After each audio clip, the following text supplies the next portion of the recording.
Mackinac Island, a jewel in the straits between Michigan's upper and lower peninsulas. Today it's known for horse drawn carriages, Victorian charm, and fudge shops that sweeten every corner of its approximately 4.35 square miles.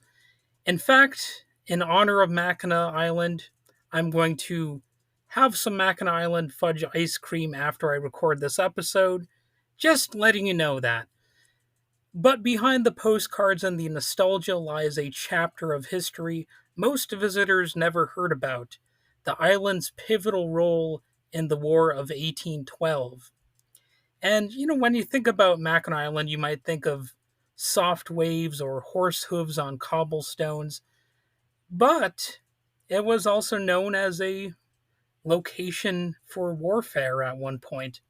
So, before we dive into the battles and strategy, let's set the stage. The War of 1812 is sometimes called America's Forgotten War, overshadowed by the Revolutionary and the Civil War, but it was considered critical at the time. It pitted the young United States against the British Empire once again, fought over trade restrictions, the impressment of American sailors, and if you want to know, impressment is basically like a draft, only it wasn't necessarily just for the military, from what I understand. And it was also about Britain's support for Native American resistance to U.S. expansion. And Mackinac Island, sitting like a gatekeeper in the Straits, became one of the most strategic sites in the Great Lakes. At the start of the war, the British controlled the island. Fort Mackinac, perched high on the bluffs, offered sweeping views of the waters below. From here, Britain could control fur trade routes and maintain influence across the region. And the Americans understood this. If they wanted control of the interior, they had to take Mackinac. And so in July of 1812, the Battle of Mackinac Island erupted. British forces under Lieutenant Colonel Robert McDowell held strong. They had allies, the Ojibwe, Ottawa, and Potawatomi tribes, who fought alongside them. Together they repelled the American assault. That victory secured British dominance over the Great Lakes for the rest of the war. The fight for Mackinac showed just how high the stakes were. This wasn't just about a rocky island in Lake Huron, it was about who controlled the doorway to the American interior. So, it was actually a pretty significant uh, victory. But Mackinac's story is more than gunpowder and fortresses.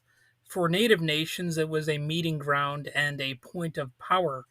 For traders, the fur trade, it was the heartbeat of the fur economy.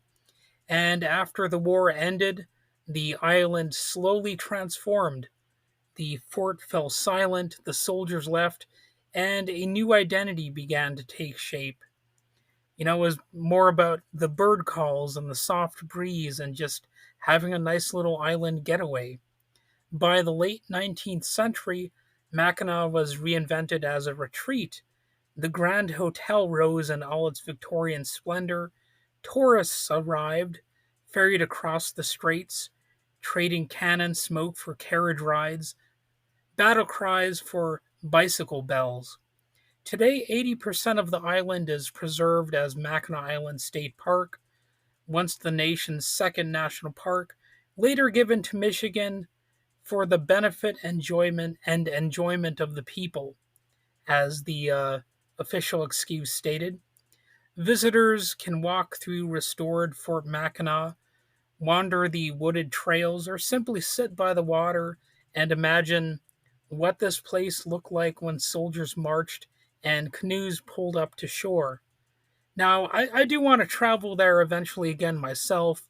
I've been there at least once in the past, but it's been a while. It would be a nice thing to go back again. So maybe I'll start a GoFundMe for that purpose at some point. But, for now, I'm just going to be talking about it. So next time someone calls the War of 1812 the Forgotten War, feel free to remember Mackinac as part of it. Remember the fort on the bluff, the native warriors who stood beside the British, and the American troops who tried and failed to seize it. The tiny island played a big role in shaping the future of the Great Lakes. And today, while you're enjoying some world famous fudge, and again, you might want to try Mackinac Island fudge, it's actually good. Or if you're watching the sunset over Lake Huron, you're also standing on ground where history turned. And this has been Critical Weight Theory. It's been a little bit of a historical trivia episode. I might try to do some more of those here and there. And thanks for listening, of course.